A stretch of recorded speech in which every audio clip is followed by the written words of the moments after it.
Time now for the History Show and another episode in a series on the Irish War of Independence. This evening, in War in the Shadows, we'll hear about the conduct of intelligence operations in the Anglo-Irish conflict from 1919 to 1921, and how Michael Collins cultivated a network of moles and informers in key areas of the British administration. The presenter is Myles Dungan.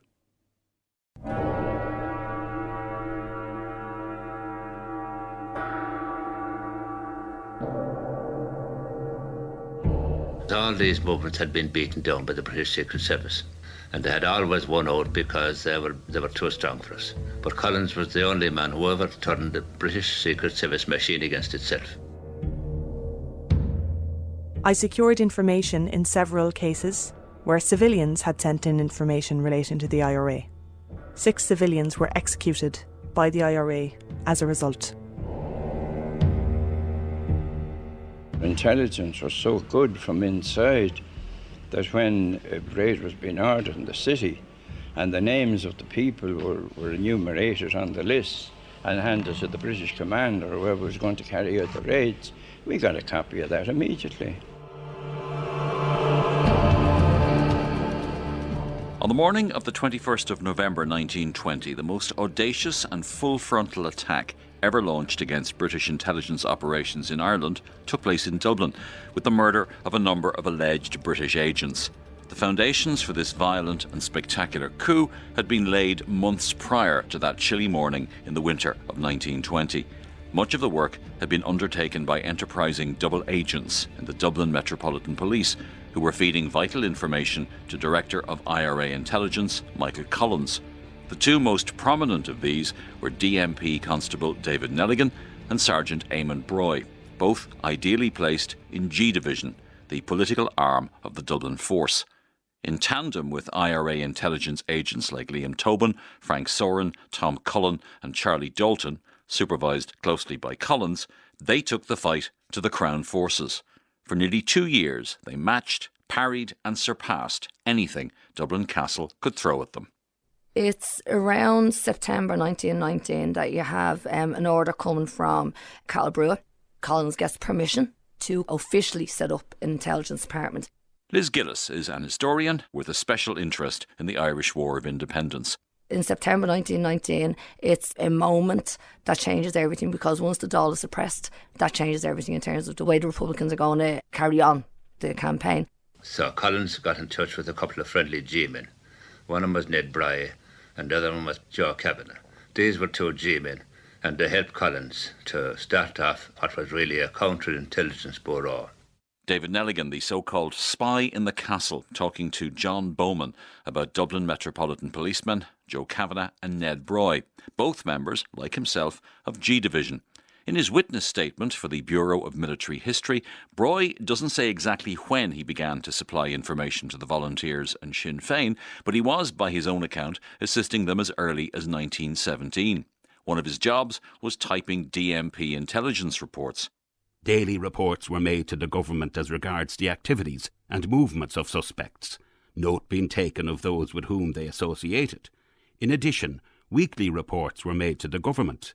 Before my time, the reports were in handwriting, but when I took over the office, the majority were typed by me, several copies being made of each report. He would slip in an extra carbon sheet and send a copy to Michael Collins, someone he was yet to encounter directly, and who was operating at that time on an impromptu basis. The 2 men finally met in January 1919 in a safe house on the Cabra Road in Dublin. I was filled with curiosity. Would this Michael Collins be the ideal man I had been dreaming of for a couple of years? Looking up the police record book to see what was known about him, I discovered that he was a 6-footer, a Cork man, very intelligent, young and powerful. There was no photograph of him at the time in the record book.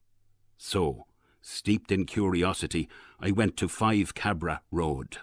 I had studied for so long the type of man that I would need in order to act efficiently, that the moment I saw Michael at the door, before he had time to walk across and shake hands, I knew he was the man.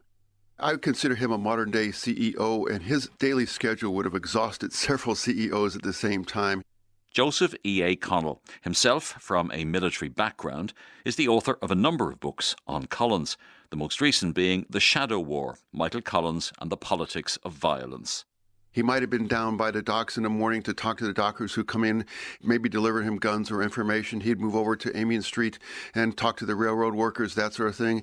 He might go to Harcourt Street to finance offices. He would check with his intelligence agents, or he'd go north to what was then called Rutland Square, now Parnell Square. He would turn around and cycle out to see De Valera's family in Greystones. He was everywhere. The man was ubiquitous. He was everywhere, and he was everywhere almost every day. How in the name of God did he get away with it? How was he not captured because he was so ubiquitous? Or was it just a case of hiding in plain sight? Hiding in plain sight is one thing. I think it was intimidation. He gave his orders to the G-men that if they didn't stop turning information over to the British, they would suffer the consequences. Several of them were chained to the front of the barracks. Several of them were beaten up. And of course, several of them were killed. And everybody knew if we say anything at all, we will go down that same route. I think it was intimidation. Collins told me that one night he and Garrod O'Sullivan were cycling in Rathgar. They took a small side road, and they had an argument as to which turn would be safer at the end of it.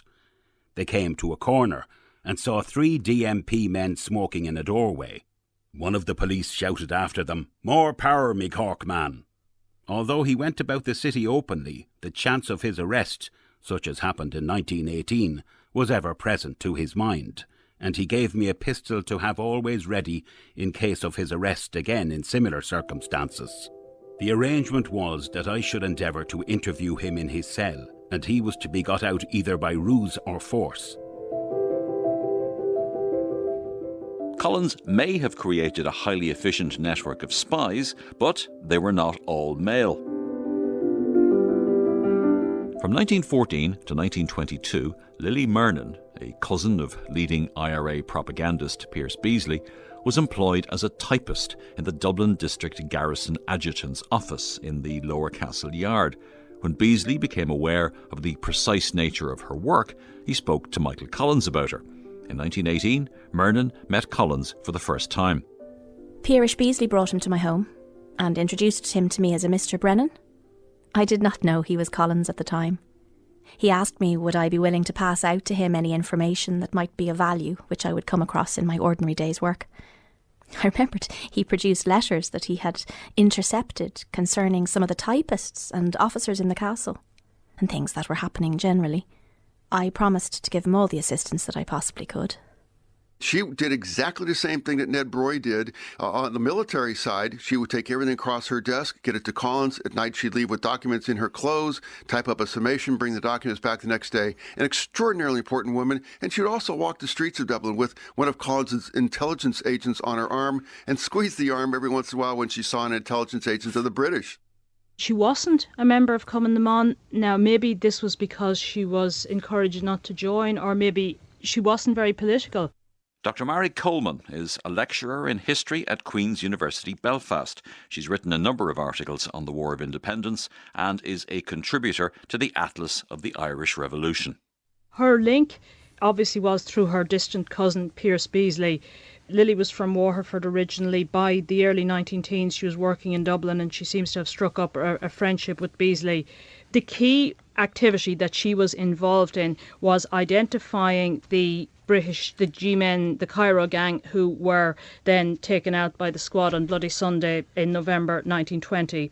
These intelligence officers at that time were housed at various supposedly secret locations around Dublin, and the IRA needed to know where they were living, so she had access to that. So she was able to identify the addresses at which they were lodging in Morehampton Road and the various other locations at which they were killed on that Sunday morning. She would take that information and then pass it on to Beasley, who would pass it on to Collins. The auxiliaries organised smoking concerts and whist drives in the Lower Castle Yard. I was encouraged by Frank Soren, a member of the intelligence squad, to give all the assistance I could in the organisation of these whist drives for the sole purpose of getting to know the auxiliaries and finding out all I possibly could about them. Frank Soren had arranged with me that should any of the auxiliaries see myself or any of the girls of the castle home, he would have members of his squad hanging around Dublin Castle to identify them. However, the auxiliaries never did come past the castle gate. For years, this wasn't known about. She did apply for a pension and she got one eventually. It was hard for her to prove it, but Beasley seems to have helped her on that. But I think it wasn't until after her death in the 50s that people became aware of what her role was. Partly it was because they used a pseudonym of the Little Gentleman for her. So the British knew there was somebody out there called the Little Gentleman who was passing this vital information, but they assumed it was a man because of the sobriquet Little Gentleman, and had no idea that it was this probably very nondescript little typist in Dublin Castle. And one of the problems with intelligence is you have to have the acceptance of it, you have to have the analysis of it, and then you have to have the execution of it. The squad was involved in the execution of it, but the risks taken by the women were just the very same risks as the men. They were the ones who took documents around. They're the ones who smuggled documents in and out of the various locations.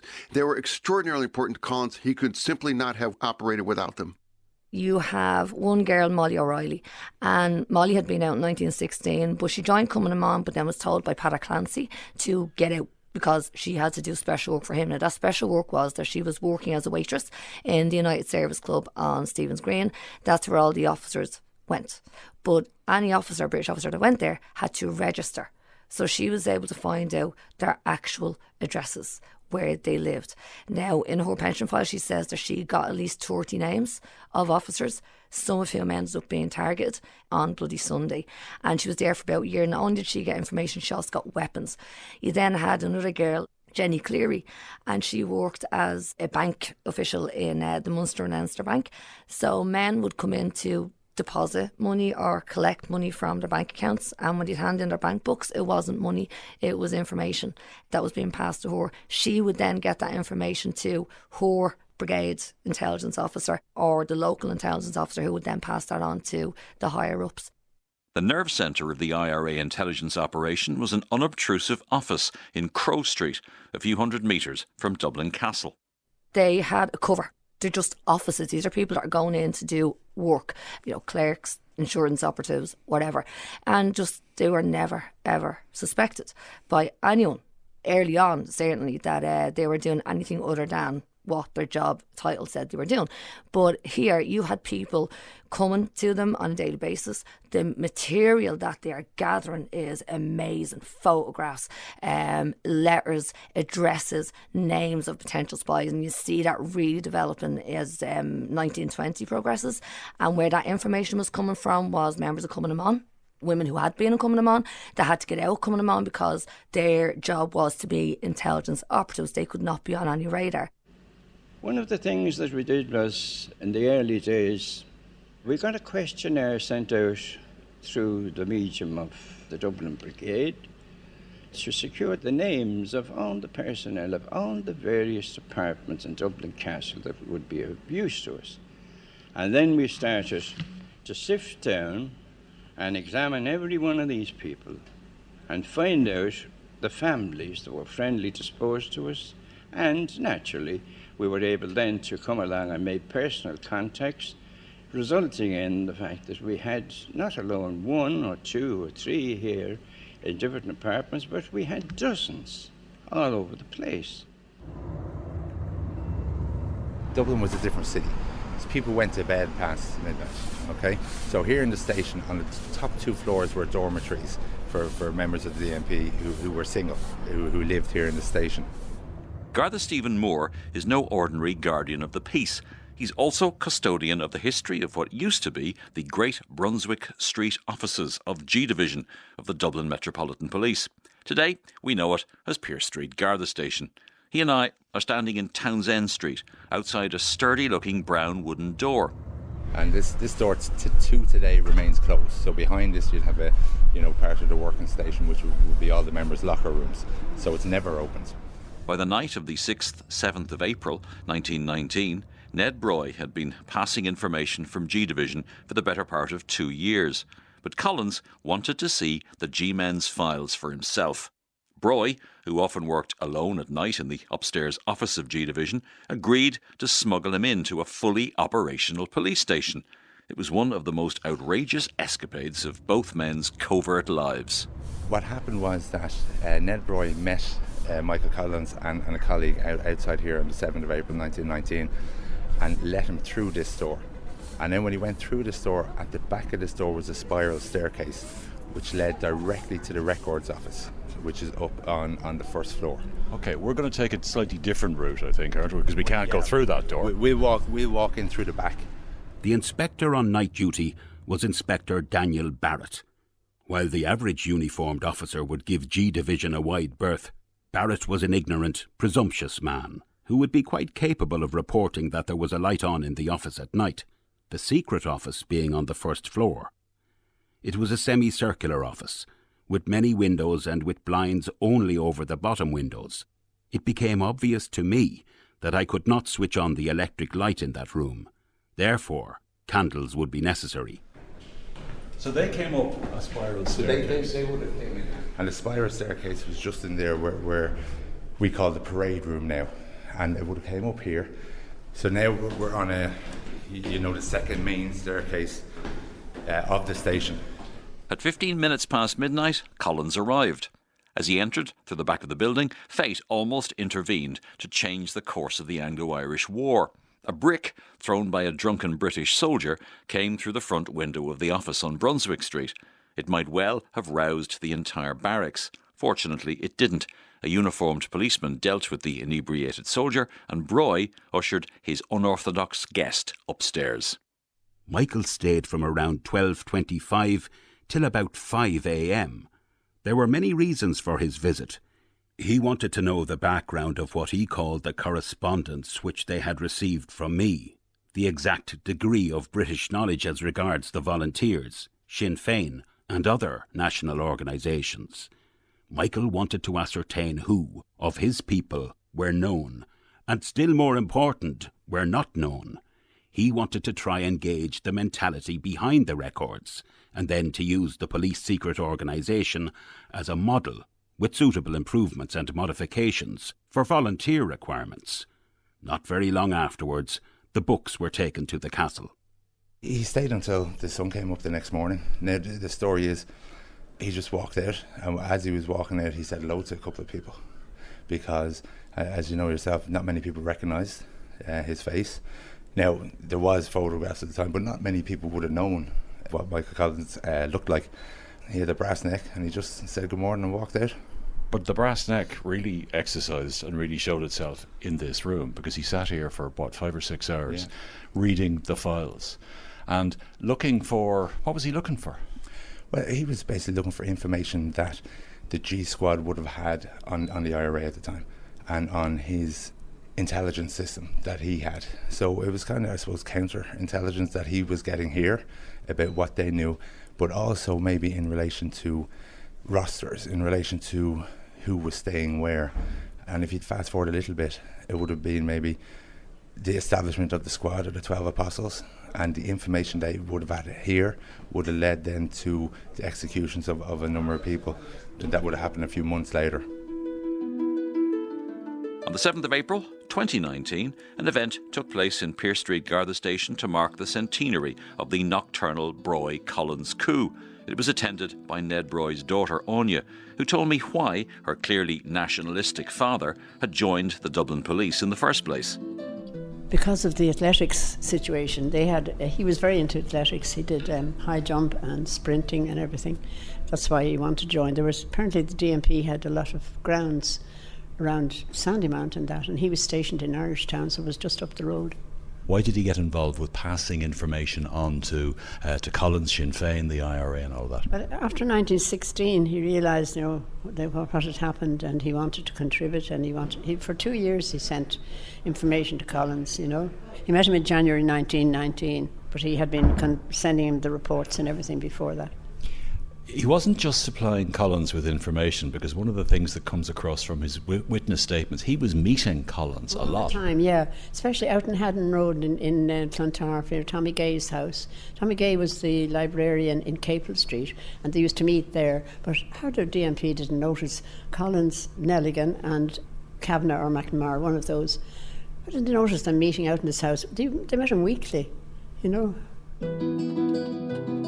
Despite frequent meetings with Collins, always a hazardous occupation, and the passing of hundreds of documents to the burgeoning IRA intelligence operation, Broy's luck held for more than 2 years.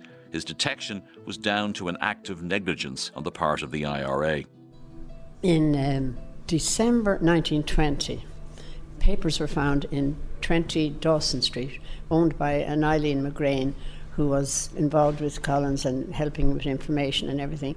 And all the papers that he had typed, the copies, the carbon copies, they were all found there, you see. And then they had to prove that it was him who typed them, you see. He was arrested in February 1921, and he was in Arbor Hill military prison then until the truce. He must have feared that he was going to be executed. He did, yes, absolutely. I mean, he was in solitary confinement, and being an athlete, they only let him out for maybe half an hour a day or something to walk around. About this time, Collins had a message written and initialled by himself, accidentally dropped in the castle. It was addressed to a mythical numbered agent in the castle, requesting an immediate report as to who this Broy was that was a prisoner in Arbor Hill, and stating that volunteer headquarters understood he was hostile to Sinn Féin and that they knew nothing as to why he was in Arbor Hill. Shortly afterwards, the prison authorities became more friendly. It was the negotiation of the truce in July 1921 that may well have saved Broy from execution. After the truce, when Collins knew he was going to get Ned out, he went to Callahan's in Dame Street, who had the DMP measurements for the uniforms and that, and he got his measurements there and made him up a new suit, brought it up to him in the Arbor Hill, because he had been in the same clothes when he went in February to July. We had contacted certain members of what was known as the G Division, which was the detective division of the DMP. We got one man named McNamara first, and he then introduced others that were found to be just as enthusiastic as he was to work for us. And finally we got Mr. Dave Nelligan. From the RTE archives, the voice of Frank Thornton, an accomplished agent of Collins. Thornton was keen to underscore the importance of G-Man David Nelligan, working from inside Dublin Castle. David Nelligan gets a crisis of conscience in that he wants to leave the police force and throw in his lot with the Republicans, do what he can. But you can pick up volunteers, you can have men join in the ranks of the volunteers, and they can be soldiers. But it takes a certain type of person to be an intelligence operative and to put yourself in that much danger.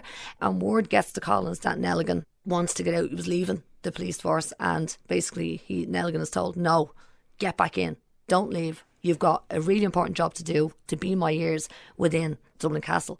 He said that it was a mistake to let me resign. Colin said to me, we need you at the castle. You'll have to go back. You're a man they trust. We also trust you. In his witness statement, Nelligan offers many insights into how he made himself useful to Collins.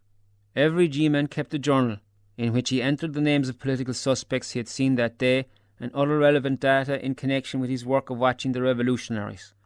McNamara or myself examined these diaries every night where they were kept in a room in the castle and took all the details from them.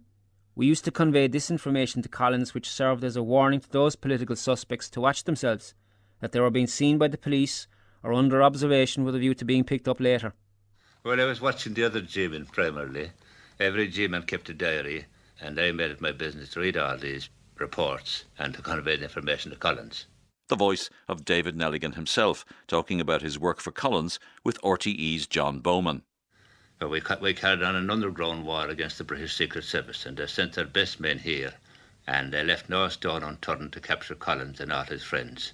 And I used to meet these men every night, Liam Tobin, Frank Thornton, Frank Sodden and all those, and I kept in touch with them all during that war. Did the British never suspect you? No, they never did. No, I was only a young lad at the time. They never suspected me. They brought me back and put me into the G Division, and I worked heart and soul until the truce. Well, before the truce, about 6 months before the truce, Broy was arrested, McNamara was sacked, and I was the only survivor in the castle. So I said to Collins, the British Secret Service have bypassed the G Division now. They have taken over the whole espionage machine. And Collins said to me, that's quite true, Dave, what are you going to do? And I said to him, I'm going to join the British Secret Service. And he says, you're mad, you'll never be able to get in. But I got in a few days afterwards, and I was a member of His Majesty's Secret Service until the truth. I found out where all these fellows were living, what they were doing, and what sources of information they had. Where he's assigned to is within Dublin Castle. So the term the spy in the castle is the fitting name for Dame Nelligan, and he is one of them that is never, ever discovered for the whole duration of the war. So Liam Tobin had been in charge of intelligence under Michael Collins and had been gradually building up a staff around him. Frank Thornton on the often unsung Deputy Director of Intelligence to Michael Collins, Liam Tobin. He joins up with his old brigade, which was C Battalion, 1st Dublin Brigade, and there may have been a post for him. It may have been just opportunistic, or he may have shown that he had the organisational skills. Brian Hand, lecturer at the National College of Art and Design, is the grandson of Liam Tobin. Tobin was a 1916 veteran who, along with Thornton and Michael Staines, devised an interesting cover for intelligence gathering activities. They set up the New Ireland Assurance Company. The idea was to run an insurance company on the surface, but actually for someone like Tobin, it allowed him to have credentials and legitimately travel around the country. And what he did then was to organise a new GHQ and a new intelligence system. So in that sense, he progressed the movement. He was in at the beginning, and he progressed that role considerably with the New Ireland. And it's through the New Ireland, it dovetails with the work that Collins was interested in. For Tobin, he kind of managed to catch on to his coattails and travel with him. Collins was, everyone knows, the larger-than-life, charismatic boss. Tobin is a very different character, much more kind of quiet and taciturn. Given that Collins was also finance minister, did a lot of GHQ intelligence activities fall to Tobin? Or did Collins keep a very, very tight rein on intelligence? It's very hard to find evidence for this, and you're getting memories from people writing in the 50s. In Unchi McOwen's book, Survivors, there's a good interview with Tony Woods, who was like a driver as a young man, but his family, the Woods family, ran the safe houses for Collins, his mother in particular. But he describes Tobin as the real intelligence man in Dublin and not Collins, and that Collins would be the first to admit this. Now, that might be too generous to say, but the position that Collins kind of developed and others developed was to put intelligence as the kind of heart of what this guerrilla struggle was about. And it was only through intelligence that they were going to win. So we know the kind of classical ideas of maybe Brua and De Valera saying we need an open conflict here, and Collins is no, we are going to find a new way to defeat the castle. But Collins had, as you say, so many strings going on, and, you know, it seems mythic, but he was only a human being. So I think it's fair to say that a lot fell onto Tobin's shoulders. He did have to manage a lot of unpleasant things. The criticism of Collins was that he didn't actually pull the trigger himself, and Tobin was very actively involved. So Tobin was also a bit of a buffer and a gatekeeper for Collins. Collins was always mobile. Tobin's has some kind of fixed routine in the city. So, I mean, I think really it's incredible what Collins did, but I think Tobin, who's a much more shadowy figure, deserves quite a bit of credit. The operation in Cork City was regarded by the Republican peers, the IRA peers, as highly effective and highly well organized. John Borgonovo was a lecturer in history at University College Cork and was on the editorial staff of the Atlas of the Irish Revolution. He's also the author of a book on the extraordinary Cork-based IRA intelligence officer Florence O'Donoghue. His success was partly based on the often mundane nature of his recruitment. I think he was very effective. I think he had a kind of a almost intuitive understanding of how to collect information. And I think he did so by maximizing people power, by recognizing that a lot of people were sympathetic to the Republicans who were in positions to gather information who might not seem that prominent. Secretaries, people working as telephone operators, people working in the railway stations and the hotels. And I think he did kind of a bottom-up organization that was quite effective. It was quite he had a reputation within the movement in Munster as being the most effective intelligence operator the IRA ever produced.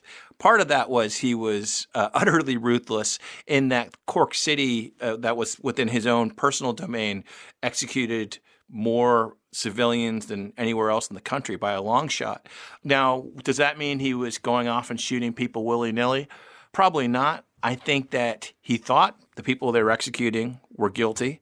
I think part of the danger of collecting all this information is you can convince yourself of someone's guilt just by circumstance, by coincidence. And a lot of these cases, it's never really clear. It's very rare that you actually have a piece of information, a piece of paper that proves somebody is passing evidence. A lot of it's through observation. A lot of it is through keeping people's watch, listening to things, looking for clues. And that always puts you in a position where you might make mistakes. O'Donoghue had his very own Lily Merlin in position, a clerk and typist at Cork Military Barracks named Josephine Browne. She'd begun working there in early 1917. She managed to collect and transmit original documents, copies of documents, and information relating to British personnel, equipment, and troop movements. Under the direction of the brigade officers, I paid special attention to scouring information with regard to the personnel and movements of the British intelligence staff attached to the 6th Division, and transmitted a list of the officers of this staff. As a result of information given by me concerning the movements of members of this staff, 3 British intelligence officers were captured by the IRA at Waterfall near Cork. These officers were wearing civilian clothes and were subsequently executed. She was a war widow who'd gotten a job as a senior clerk in the British Army headquarters in Cork City, and she had lost her eldest son in a custody dispute with her in-laws after her husband was killed in the First World War. So she seems to have made some outreaches towards the Republicans to try to get her son back in this disputed custody battle. She was put into contact with Florence O'Donoghue, who agreed to ultimately kidnap the child, bring him back from Wales, reunite him with the mother. And in the course of that kind of intense relationship, they struck up a romantic relationship, which culminated in them getting married during the latter stages of the War of Independence, secretly, while she was still a spy.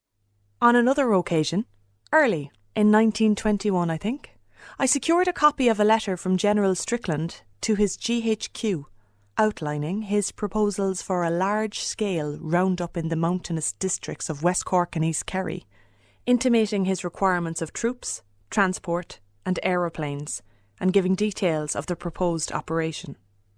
This round-up took place on the 5th and 6th of June 1921.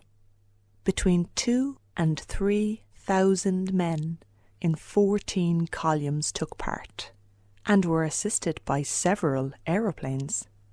Due, however, to the advance information which the IRA had, not a single officer or man was captured in the roundup. What she seems to have done is given the Republicans access to very high-level political and military intelligence, going to the Major General Strickland, who was in charge of the court-martial area in Munster.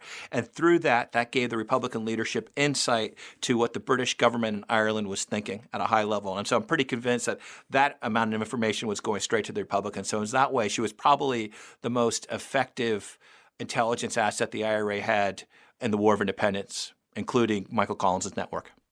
Browne, who actually contrived to have 3 other women working in the barracks sacked for unreliability in order to enhance her intelligence gathering, never shied away from the logical outcome of some of the work which she undertook. The information in her military services pension application file is at times quite chilling. I secured information in several cases where civilians had sent in information relating to the IRA. 6 civilians were executed by the IRA as a result.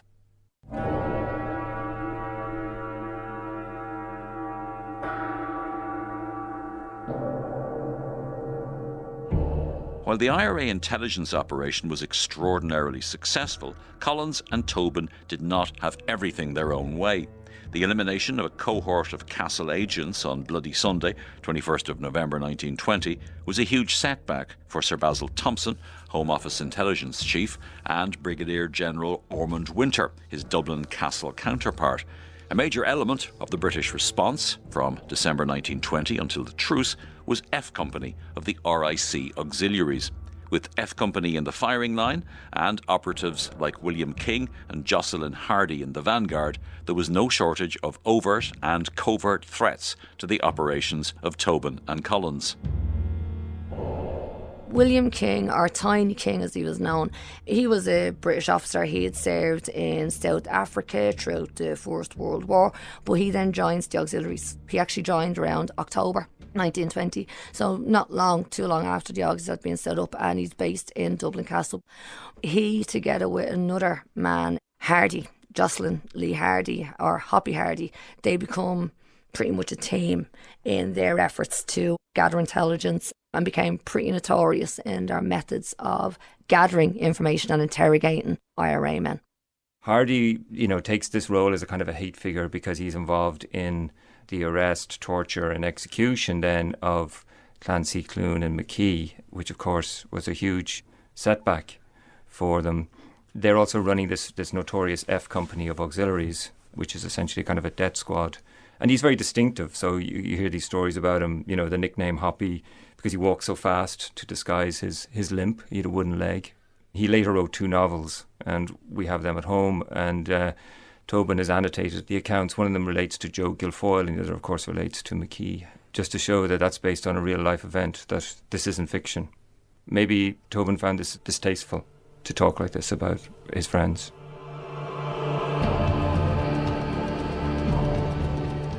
By early 1921, a new threat had emerged on the streets of Dublin in the form of an ad hoc group of RIC men recruited by Winter and led by Head Constable Eugene Igo, an RIC man based in the west of Ireland. Well, after Bloody Sunday, and Bloody Sunday is a crushing blow to the British intelligence, Winter, he realises that he needs to reorganise quickly, and he recruits. He builds on what had been done previously, as in he gets the local police RIC men from the localities, and Igo is the one that he actually recruits. He had worked in Galway, and he was pretty active against Sinn Féin, and he then has a squad that he is in charge of, and this mirrors Collins' squad, because they weren't going around in their uniforms. These men were going around in civilian clothes, and where they would go, they would wait at the train stations, and they would know volunteers, especially from the west, because Igo had known of them before he came up, and they were quite successful in identifying people. And sometimes there's awful descriptions of fellas. Newell is one of them in particular, and he got an unmerciful hiding and shot, and how he lived is beyond me. Sweeney Newell, he told me how he was spotted by an RIC man in Dublin. IRA man Frank Curran from the RTE archives. At the railway stations, there'd be policemen from different places watching to see who was getting on, and in Dublin watching the railway stations, see who was getting off. And he said he was walking down Grafton Street one day, and he felt 2 fingers going into the back of his neck, and a voice saying, he recognised the voice, he Galway policeman. I have you now, Sweeney, so-and-so. You just walk on there, keep your hands out of your pockets and don't make any signals to anybody. And they got him down about 20 yards and they pushed him out in the street and let fly at him, and he was never right after it. Sweeney Newell's own account of the incident, extracted from his military pension application file, is even more harrowing. Newell was with squad member Charles Dalton, for whom he was expected to identify Igo and other members of his gang. Instead, the tables were turned on the 2 men. Dalton was able to talk himself out of trouble, but for Newell, there was no escape. When I refused to run, I was pushed into the middle of the street and shot from a range of 3 or 4 yards. I got 6 or 7 bullets, stomach, hip and leg. I was then taken and thrown into a truck, which was apparently in readiness, and taken to the Bridewell, where, even though I was in a very bad state, I was subjected to brutal treatment. I was kicked and beaten, and my teeth knocked out with blows from the butts of revolvers. In fact, it is impossible to describe the brutal treatment I was subjected to. From the Bridewell, I was taken to the George V Hospital about 4 or 5 hours after I had been shot. I was left there for 7 weeks before I was operated on to extract the bullets and put a plate in the hip, which became loose in a few days. I was again operated on and was in George V Hospital until December 1921. They were very, very successful, and the squad and Michael Collins' intelligence unit realised that they were now the next ones that they had to get, because they're a threat now to Collins' network. But they never, despite all the efforts that they tried, the squad never ever got Igo or any of his lieutenants. Not so fortunate was the British agent who probably got closer to Collins than any other. His real name appears to have been Byrne, but when he arrived in Dublin, he called himself Jameson. Frank Thornton was one of the men who unmasked Jameson, thus arguably saving the life of Michael Collins. And at that time we had in London, in Hyde Park, we had the Self-Determination League. And Arthur Bryan and Sean McGrath and these fellas would be up there speaking on the platform. And this man, Jameson, set up a platform next door to them. He was a communist, but supported self-determination for the country. And gradually, by a process of elimination, succeeded in getting into Sean McGrath's confidence, to the extent that we brought over to Dublin. And what he wanted in Dublin was to meet Mick Collins. And he met Mick Collins. But having met Mick Collins, he met him in a place that Mick would never be in again. He was handed over to us. He was handed over to Colin Cullen and myself. And Tom turned around to me, he said, I don't care who sent that fella here, I don't trust that so-and-so. And we, from that day onwards, we started setting traps for him. Jameson, whose real name is Jack Byrne, was an ex-British soldier, seemingly involved in sort of communist agitation, sort of communist firebrand, connects with Basil Thompson, tries to get in touch with Collins to do arms importing, says he can get through the radical labour movement, is unmasked very easily. I mean, the classic thing is feed the spy false information and see where it goes. And you know if you've got a spy. That works really effectively. And then he's taken and shot. 3 of us met. Tobin, Cullen and myself met in Frey's old cafe in Grafton Street. Jameson was with us. And Joe Riley dashed in. Now, Joe Riley was the dispatch rider between Collins and ourselves, you see, and the others. And he brought in a dispatch which said that we'd have to go on duty that night at 8 o'clock, a certain place in Dublin, and that we'd have to safeguard, make sure that the place was safeguarded because there was a meeting at the Cabinet and the Army Council. And of course Jameson took it all in and then excused himself and went off. And Jameson obliged. The place was raided at 8 o'clock that night and torn asunder, and of course there was nobody in it. And it wasn't a particularly friendly house as far as we were concerned. It was raided, you see.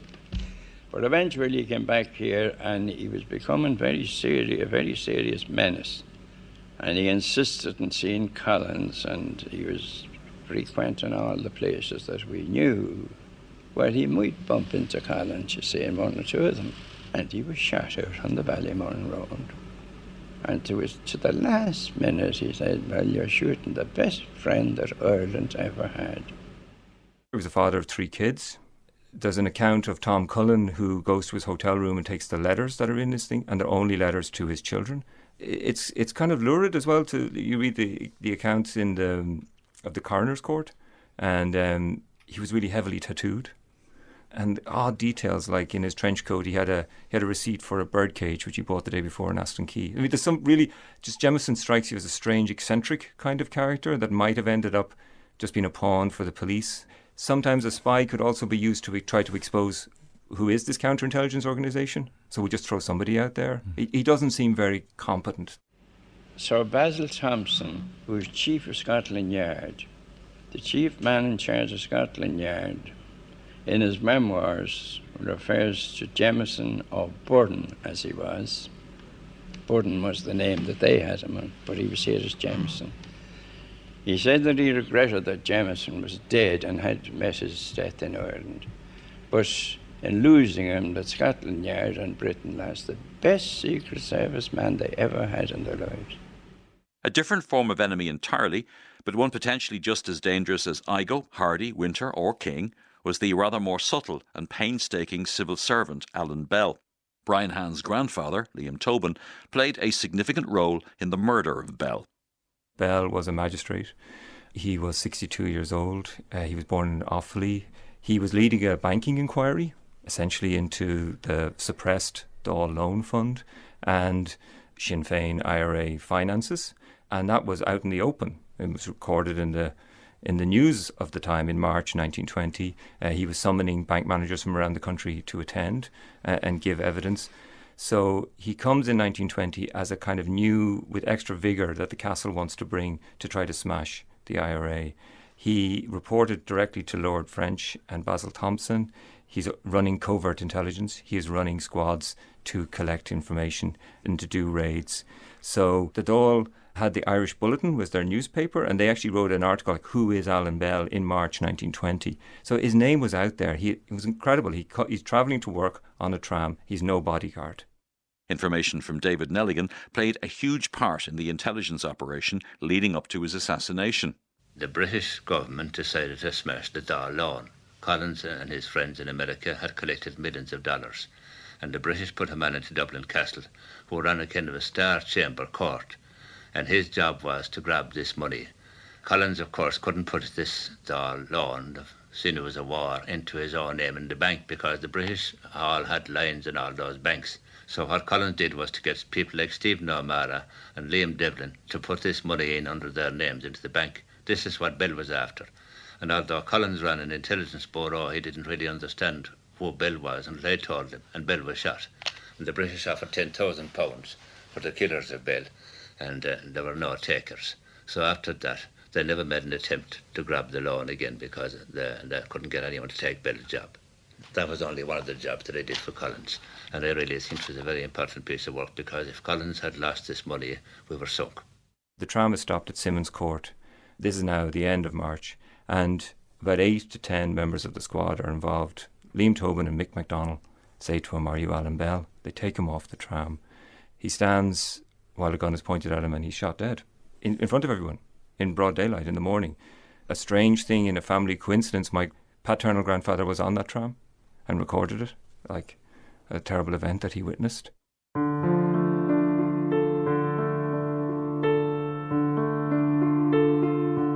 The witness statements, autobiographies and media interviews of members of the IRA intelligence cadre convey an impression of dedicated, ruthless and even callous spies and assassins. But there was a significant cost involved in this war conducted in the shadows. For many British agents, it was their lives. But for the men and women working under Michael Collins, many of whom were still in their teens, there was often a hidden and belated cost. Michael Caine is a civilian archivist who works on the massive military service pension collection at the military archives in Cahilbrua Barracks in Rathmines. He showed me the disability applications of 2 young men, James Paul Norton and John O'Donnell, who were involved in the massive IRA intelligence coup on the 21st of November 1920, in the shooting of 3 men in a house on Moorhampton Road. What happened there was that 3 individuals, a Captain McLean of the British Army, the landlord Thomas Smith, and another individual called Caldo, who was McLean's brother-in-law, were all shot. Now, Smith and McLean were killed. Caldo survived, but he was very, very badly wounded. It's really quite unusual in some ways, this file, in terms of how graphic the description is of what happened. Because on Norton's file, there's a statement. Now, interestingly, it's not written by himself. It's written in the third person. But the statement says that the applicant was personally responsible. The applicant was personally responsible as one of the firing party for the shooting of 3 British intelligence officers, 2 of whom were killed and 1 seriously wounded in the presence of their screaming wives and children. Now, generally, when we see this stuff about Bloody Sunday, it's a lot more, I suppose, laconic, for want of a better word. It's very much, yes, I took part. And there may be something like, yes, I shot somebody on that day, but that's as far as it goes. You don't get this kind of background. The applicant's mental condition showed gradual deterioration during the months following, until complete mental breakdown was reached by July 1921, when the applicant single-handed and without orders got in the middle of a roadway at the Custom House, armed with a revolver, and attempted to capture a tender of British troops armed and carrying full war equipment. The applicant was then taken prisoner and subsequently sentenced to 15 years imprisonment, but was released at the general amnesty in January 1922, a complete mental wreck as a result of the harsh treatment he received in Dartmoor prison. Norton would have been very young. I mean, a lot of the volunteers were 17, 18, 19 years of age. Yeah, we don't know exactly Norton's age, but he appears to have been no more than, say, in his early 20s at the very oldest. So yes, it's quite a traumatic thing for somebody of such an age to go through. And these three men were actually shot in front of their wives and children. And I mean, what did O'Donnell see? What did he witness? What effect did it have on him? Well, again, O'Donnell from 21 onwards has quite a lot of psychological problems. And according to a reference in this case from what had been his former company officer commanding, Henry O'Farrell, the child of the landlord, Thomas Smith, pleaded for his father's life to O'Donnell. Allegedly, the child begged of O'Donnell not to shoot Daddy. And this, according to O'Farrell, played on his mind and affected him until ultimately he too had a breakdown sometime during 1921. I suppose the untold story in these applications is the effect that what they witnessed had on the children of the three men who were shot. We don't know those stories. We don't, unfortunately, we don't. But one can only imagine such an experience. We don't know what the age of, for example, of Thomas Smith's child was, but I'm sure that scarred him for life.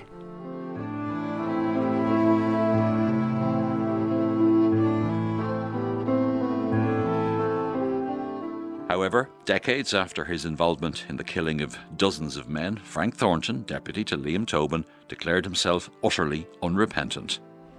Absolutely no regrets whatsoever. Look at it this way. We had definitely leaders that no nation ever had before, so competent, and created such a good impression on everybody, and who, by the very manner in which they tackled problems, handed down to us a determination that we were going to get freedom in our time. And what that freedom meant, if it meant the elimination of certain people or certain things, well, it couldn't be helped, but it just had to be done. His boss, Liam Tobin, however, appears to have lacked at least some of Thornton's certainty. His whole period, the 10 years of his life, that was from 16 to 26, took a huge toll on his life. I mean, he had poor health. He looked 10 years older than everybody else his age. He was a man with a kind of a brittle nerves. He couldn't drive. I mean, there's a story my mum tells during the war. She's only 10, and she runs into the living room and she says, Daddy, Dev's been shot. And he leapt up out of the chair in fright, and she was in a lot of trouble. He slept with a gun under his pillow. To the day he died? Well, yeah, until certainly late in life, yeah. I mean, he knew that people could come after him.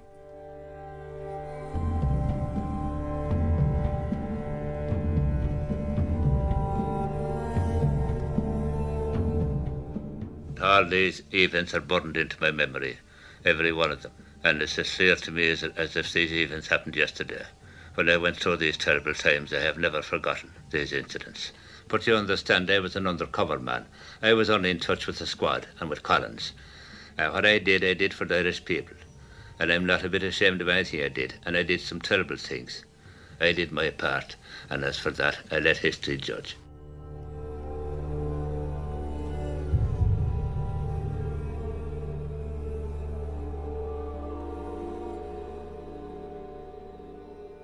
The History Show programme, War in the Shadows, was presented by Myles Dungan and produced by Lorcan Clancy. Research was by Liz Gillis. The readers of the witness statements and pension applications from the military archives were Mark Manning, Cathy Rose O'Brien, Fiona Lucia McGarry, David Herlihy and Malcolm Adams. The History Show is a Pegasus production for RTE Radio. Extended podcasts of the episodes in this series are available online at rte.ie/history or wherever you get your podcasts. Next week on The History Show, the series of the Irish War of Independence will continue and the subject will be Women of the Revolution.